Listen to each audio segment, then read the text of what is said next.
Hörmətli izləyicilər, kanala abunə olub like etməyi unutmayın. Günün xəbərləri təqdim edir.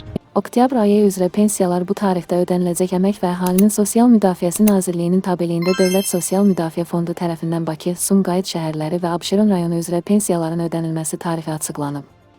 Bakıpost Az Milli Aza istinadla xəbər verir ki, pensiyalar Bakı, Sumqayıt şəhərləri və Abşeron rayonu üzrə oktyabr ayının 10-da ödəniləcək. Daha sonra isə qrafikə uyğun olaraq Respublikamızın digər bölgələri üzrə bu ayın pensiyaları, həmçinin güzəştli şərtlərlə pensiya hüququna malik şəxslərin pensiyaları da ödəniləcək. Qeyd edək ki, 2025-ci ilin iyulun 1-i vəziyyətinə əsasən Azərbaycanda Dövlət Sosial Müdafiə Fondunda 1.103.300 pensiyaçı qeydiyyatdadır. Bu da ölkə əhalisinin 10,8%-ni təşkil edir. Bu rəqəm ötən ilin eyni dövrünə nisbətən artıb.